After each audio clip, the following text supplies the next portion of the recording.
the digital shackles, unchaining our souls from the glow. In the palm of our hands, we cradle not just devices, but architects of illusion, mobile phones, those sleek sirens whispering promises of connection while weaving webs of isolation. They are the modern Pandora's box, cracked open with a swipe, unleashing not evils, but an endless scroll of distractions that erode the edges of our humanity. We pick them up for a glance at the time, only to dissolve hours into vapor, lost in the labyrinth of likes, loops and luminous feeds. But what if we named them for what they are? Digital chains forged in silicon and tempered by our own insatiable curiosity. The mind's invisible leash. Consider the alchemy of algorithms, those shadowy puppeteers lurking in the code. They don't merely suggest, they seduce. With every tap they learn our vulnerabilities, the flicker of envy at a curated vacation, the dopamine hit from a viral quip, the rabbit hole of rage-fueled debates that masquerade as discourse. Our thoughts, once wild rivers carving their own paths, are now dammed and diverted into predictable streams. Studies whisper the truth.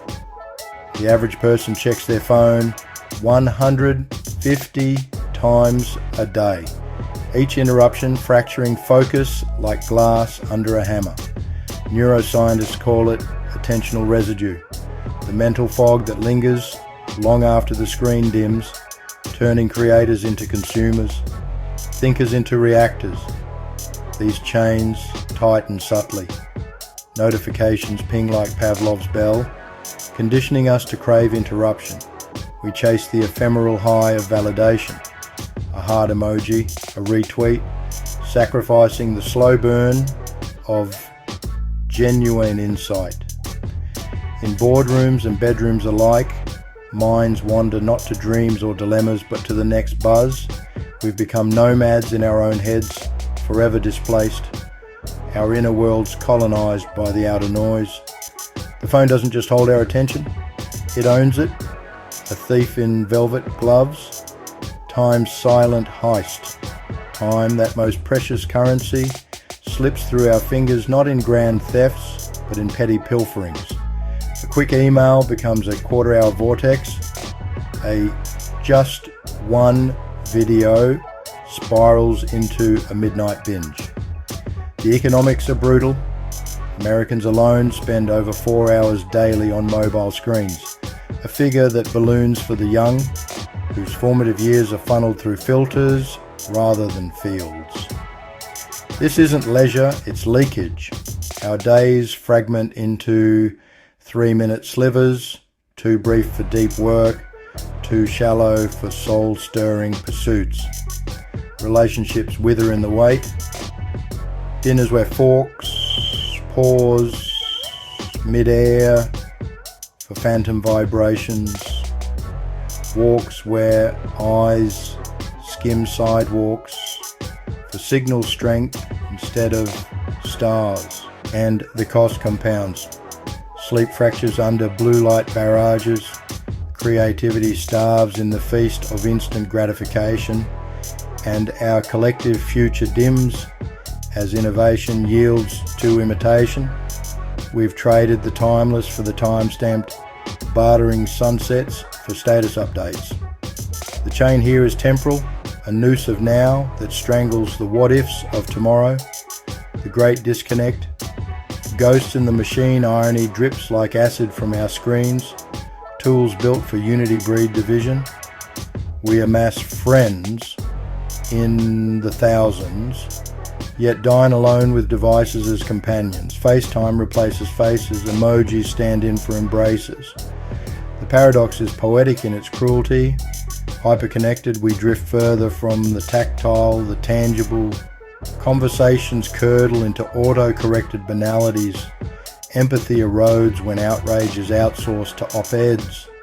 Loneliness epidemics rage not in empty rooms, but in crowded feeds, where vulnerability is viral but intimacy is endangered. children, our digital heirs, mimic this malaise. Thumbs swiping before words form. Play dates postponed for playlists. Elders scroll through echoes of youth, their stories silenced by sons' silent stares at screens. We've built bridges of bandwidth, only to burn the boats of belonging. The human heartbeat, the irregular thrum of laughter, the warmth of a hand clasp, the unscripted spark of shared silence, fades to a faint pulse, drowned by the din of dings and data streams.